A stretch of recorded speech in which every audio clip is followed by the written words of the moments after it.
Ce n'est que le début. Patrick Longchamp. Bonjour à tous et à toutes, bienvenue dans Ce n'est que le début. Comme tous les vendredis matins à 7h40, nous retrouvons notre chronique Solutions. Aujourd'hui, on va parler d'insectes avec Jackie Pétise de la société Avenia.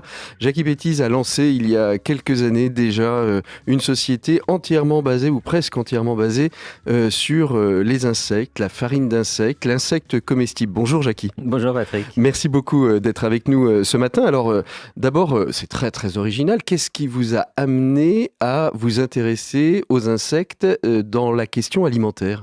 Alors c'est effectivement une très bonne question. Merci. Ce qui anime beaucoup d'acteurs aujourd'hui français qui se lancent dans la filière insectes, c'est cette volonté un petit peu de changer le monde, changer l'alimentation et la manière de consommer pour avoir une consommation un peu plus frugale, un peu plus utile. Alors vous, comment vous avez rencontré l'insecte dans l'alimentaire ? Quelle est l'idée originale ? Qu'est-ce qui a fait que vous avez rencontré et aimé cette capacité à cuisiner avec des insectes ? Alors le déclencheur, c'était plutôt la découverte et la lecture d'un rapport de la FAO qui date déjà de 2011, qui expliquait que face aux pénuries alimentaires qui s'annoncent, on a des alternatives. Les algues en est une possibilité, l'optimisation des protéines végétales c'en est une autre, et les insectes, c'était vraiment la meilleure solution pour répondre à ce défi qui nous attend. Et on ne parle pas d'un défi à des millions d'années, c'est un défi à 10, 15, 20 ans.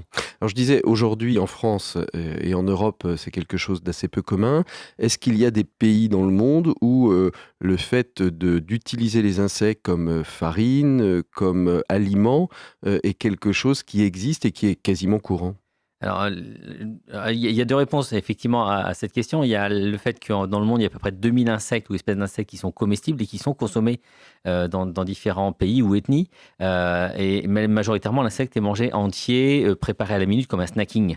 Là, le fait de les mettre sous forme de farine pour les intégrer dans une alimentation adaptée aux consommateurs occidentaux, c'est plutôt ça qui est un peu nouveau. Ça, pour l'instant, il n'y a pas d'autres filières réellement développées dans d'autres pays du monde.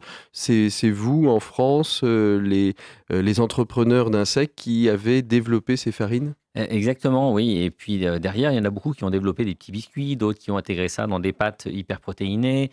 Enfin, chacun essaie de trouver des formulations, enfin, ce que j'appelle formulations, des recettes dans lesquelles on peut intégrer ces insectes, parce que moi, je suis cuisinier de formation et on ne cuisine pas du tout les farines d'insectes comme n'importe quel autre aliment. Il y a des... Alors justement, c'est ce que j'allais dire, parce qu'on voit dans les gammes de produits que vous proposez des muffins à base de farine d'insectes. Est-ce qu'il y a une différence dans la manière de les cuisiner, dans la manière de les intégrer dans une recette qu'une farine de blé normale ? Oui, parce que déjà, on est plutôt... faut imaginer que la farine d'insecte, c'est plus comme si c'était une viande de bœuf séchée qu'on a ensuite mixée pour faire de la poudre et de la farine. Donc, on voit bien que ça ne suffit pas pour faire un gâteau. Pour que la levure pousse, il faut aussi de la farine de froment. Donc, on voit bien qu'on ne cuisine pas tout à fait pareil. Et moi, pour anecdote, j'avais essayé de faire des flans au caramel, vanille, etc. avec les insectes. Et je me suis retrouvé avec des super flans sucrés qui avaient un goût de crevette, mais vraiment très fort. Et donc, on n'a jamais pu finir la dégustation. Donc, il y a des choses qu'on ne peut pas faire pareil. Donc, ça veut dire qu'il faut repenser les recettes pour cette farine spécifique. Exactement. Puis moi, je les repense plutôt sur l'aspect nutritionnel en disant j'ai des protéines de qualité à l'intérieur. Donc, ça va plutôt être un complément nutritionnel qu'on va apporter à une recette. D'où l'intérêt de faire des petits muffins avec, enrichis en protéines. Alors, justement, est-ce que bientôt, parce que là, on parle de farine, mais est-ce que bientôt, on va pouvoir aller grignoter ces insectes à l'apéro ? Je l'espère. Aujourd'hui, c'est pas autorisé en France. Donc, mais comme les différents pays européens ont la même réglementation alimentaire, ils se sont quand même mis d'accord pour faire un texte qui va sortir. Enfin, la loi va être applicable au 1er janvier 2018. On n'a pas encore les protocoles qui vont nous permettre de faire nos demandes d'autorisation, mais on espère que ça va bouger rapidement et qu'on aura au moins ces infos, que la répression des fraudes sera vraiment acteur avec nous sur ce sujet-là. Alors, qu'est-ce que ça modifie et qu'est-ce que ça apporte de bien pour notre Terre, pour la planète, que d'aller vers ce substitut que sont les insectes dans la nourriture ? Alors, sur le plan environnemental, on a quand même des vertus, puisqu'on parle beaucoup aujourd'hui du bien-être animal et on maîtrise beaucoup mieux le bien-être animal sur des élevages d'insectes. Je parle d'élevage, pas de cueillette d'insectes dans la nature.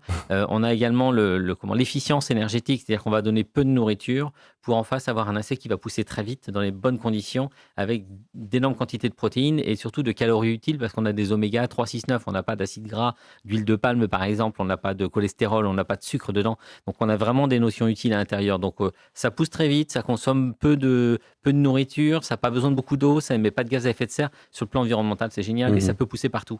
Quand vous dites pousser, ça veut dire qu'aujourd'hui, vous, avec Avenia, vous avez vos propres lieux de culture d'insectes? Alors moi, je travaille avec des producteurs français, donc ils ont leurs élevages. J'appelle ça des élevages, c'est des fermes closes. Faut imaginer un local, souvent c'est un hangar ou un atelier, comme un laboratoire de cuisine avec de la faïence partout. Et puis c'est des bacs qui font moins d'1 mètre carré dans lesquels on va élever 2000 à 4000 individus par espèce d'insectes, que ce soit des grillons, des vers de farine, des criquets, des vers à soie, enfin voilà. Et chacun a son élevage. Donc moi je suis pas éleveur, je suis plus transformateur et j'essaie de trouver des débouchés à la filière française. Alors justement, quels sont un petit peu les différents produits qu'on peut trouver chez vous? Alors il n'y a pas que des insectes, hein. Vous avez, en attendant justement que la législation vous permette, vous avez aussi développé de la nourriture végétale. Alors tout à fait. Alors je reviens quand même sur l'insecte, puisqu'on a travaillé avec l'ONIRIS, l'école d'agro-nantaise et Eurofin Scientifique, un gros laboratoire l'année dernière. On a démontré les bienfaits des protéines d'insectes et la qualité de ces protéines-là pour la récupération physique après l'effort, pour les sportifs qui font vraiment des trails, des marathons, etc., qui ont besoin de récupérer. Et on a essayé de reproduire à peu près la même chose sur les recettes végétales, où à chaque fois on est sur de l'association céréales et légumineuses pour avoir les acides aminés. On parle souvent des acides aminés, mais c'est très important pour le métabolisme et le bien-être. Et donc, du coup, on a développé des galettes végétales un peu originales avec cette association céréales, légumineuses, de préférence semblées, sans soja. Toujours ces questions de gluten, de soja qui n'est pas très environnemental friendly. Et puis pour la santé aussi qui n'est pas terrible. Donc, on essaie de travailler un peu différemment. Donc vous avez des cibles qui peuvent être les sportifs. Les autres cibles, ce sont quoi? Ce sont les allergies au gluten, les allergiques au gluten, ce sont les végans. C'est quoi vos cibles aujourd'hui? Il y a différentes cibles. On ne va pas chercher à forcément être sans gluten, on va plutôt chercher à apporter d'autres sources de gluten et en moindre quantité. Quand on va travailler du petit épeautre, qui est une céréale intéressante aujourd'hui, elle a moins de gluten que le blé et pour autant elle contient un petit peu aussi, mais pour les gens qui vont être un peu intolérants ou un peu sensibles, ça leur permet d'en avoir moins dans l'alimentation. Ceux qui ont certaines maladies qui leur impose de ne plus manger de soja. Or, du soja, on en trouve dans tous les aliments maintenant. Donc, les cibles, c'est plutôt ceux qui ont l'habitude de manger des galettes végétales ou des recettes végétales. En tout cas, ceux qui ont tendance à consommer moins de viande et qui vont plus facilement remplacer une viande par une galette végétale dans un repas. Alors, dans cet ensemble de personnes, de recettes que vous avez mises en place, quels sont les développements sur lesquels vous allez aujourd'hui?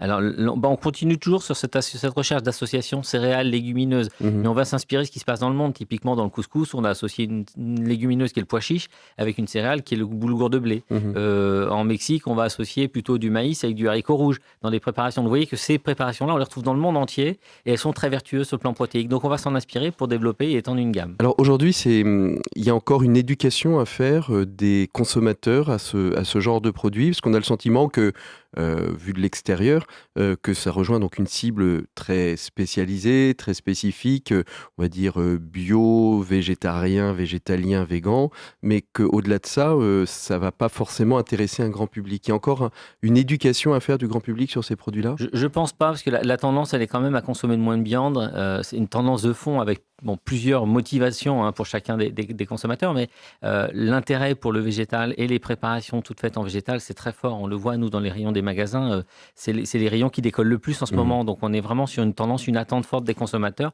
L'évangélisation, elle a de moins en moins besoin d'être faite.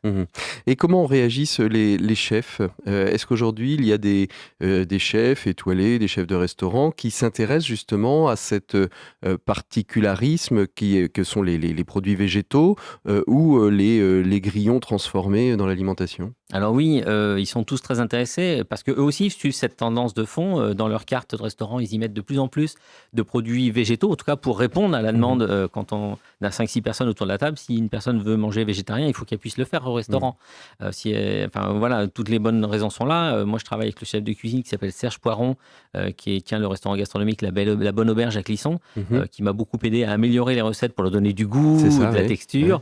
Là, on va faire des essais avec le jeune restaurant Au Bistroquet en face de la gare à Nantes sur des événements aussi très végétariens, parce qu'il y propose beaucoup de recettes faites avec des produits frais locaux. Donc, il y a des centres d'intérêt qui se développent, qui sont vraiment pas mal. Et puis, sur les insectes, on est plutôt sur l'événementiel, quand ils vont faire un service traiteur, un événement pour une entreprise. Là, par contre, ils vont intégrer des insectes, mais plus pour le côté festif. Alors, vous disiez au début que c'est un rapport de la FAO qui vous avait fait créer et intéresser à cette question. Qu'est-ce que, depuis, donc pas forcément une conviction à la base, la conviction vous l'avez faite en lisant ce rapport, qu'est-ce que vous avez découvert justement dans cette action, dans cette spécialisation alimentaire autour de l'insecte? Oh, il y a toutes les vertus, on va dire, environnementales et nutritionnelles que nous apportent les insectes, hein, c'est ce que j'ai dit tout à l'heure. Vous ne pensiez pas qu'il y en aurait autant Non, puis on quand vous êtes lancé parle dans essentiellement des protéines, mais en fait, il y a vraiment ce qu'on appelle, c'est surtout ce qui est important, c'est la qualité des protéines, leur digestibilité. Est-ce qu'on les digère bien? Est-ce qu'elles sont vraiment profitables dans le système ou est-ce qu'elles partent avec les selles à la fin du repas? Ça, c'est un élément important. Et puis surtout, la concentration en acides aminés essentiels. On parle souvent, il y a 21 acides aminés dans les protéines et il y en a 10 qui sont essentiels, dont le corps a vraiment besoin, mais qui ne sait pas fabriquer. Et on va les retrouver en quantité importante. Et on en a besoin au quotidien parce que dans ces protéines, dans ces acides aminés, il y en a qui sont des neurotransmetteurs, donc qui vont contribuer au bien-être. Il y a dans l'autre le tryptophane dont on parle de temps en temps, qui est un des éléments qui intervient dans le processus de la libido. Donc tout est intéressant, vous voyez. Tout est intéressant dans la protéine, dans la protéine d'insectes. La législation qui va venir va vraiment permettre de donner un coup de boost à la production quand elle arrivera et quand les protocoles seront mis en place. Elle devra, en tout cas, nous c'est ce qu'on espère.